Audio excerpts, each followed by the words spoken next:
joined now by Dr. Emily Shuckburgh from the British Antarctic Survey to talk to us a bit about their work in the Antarctic and the kind of things that are a concern environmentally.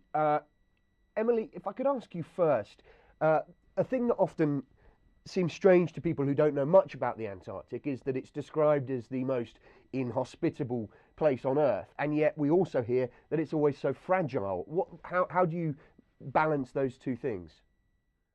Oh, well, I think it absolutely is both inhospitable and fragile. I mean, I've been myself on a number of occasions, and I can tell you quite how difficult it is sometimes for us to do our scientific work in such an extreme environment.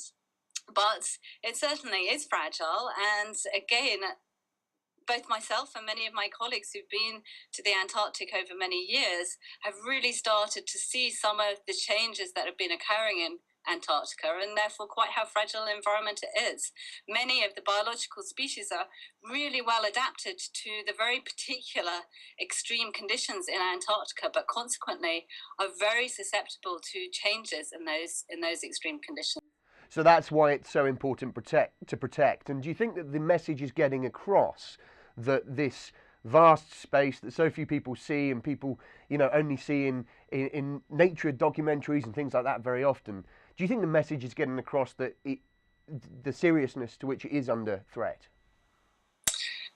Well, I would hope that it is, but my fear is that it may not be. If we just take the Antarctic Peninsula, which is where, as scientists from the British Antarctic Survey, we spend most of our time doing our research, we've seen very dramatic changes in that region over the last number of decades, in particular in terms of the temperature rise and in terms of the effect on sea ice.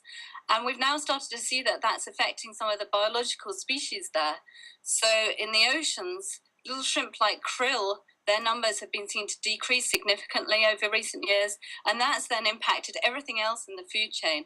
So in particular, the penguins, for example, which rely on the krill for food, we've seen declines in a number of penguins in a number of the breeding colonies in the Antarctic Peninsula. Now, so changes like that are undoubtedly of concern. Is it the case that the science now has got to a stage where this warming and this increasing warming that obviously has been described as being far faster than previous natural instances of warming, is it the case now that you think we can say categorically this is entirely down to man-made carbon emissions and their increased and continual use? Well, first of all, it's important to say that the picture in Antarctica is complicated. There are some parts of Antarctica that have seen warming and ice sheets have been declining, and there are other parts of Antarctica where that hasn't been occurring. And that's due to the rather unique weather situation in Antarctica. It's also complicated in Antarctica by the ozone hole, which has had a significant influence in that part of the world as well. And there are just natural variability in the climate, which has an impact. But it is undoubtedly the case that the increasing emissions of carbon dioxide that we as humans have been making over the last 100 years or so have been significantly impacting the climate. And that, I think, we've got to a scientific consensus where we can make relatively strong statements about the impact of the carbon dioxide emissions. Okay, I want to get on to something more specific about the reason for the expedition that I am going on and that Sky News is covering. 2041 is being held up by the polar explorer Robert Swan as a critical moment. It's not a deadline as such, but it's a critical target. And that is because at that date, the protection against mining and drilling in Antarctica comes up for review. If the international community wants to review their position on not drilling and mining there, that is when they can do it. And he sees that as a really worrying timescale. Do you agree with him? Do you think that people do understand the significance of that moratorium?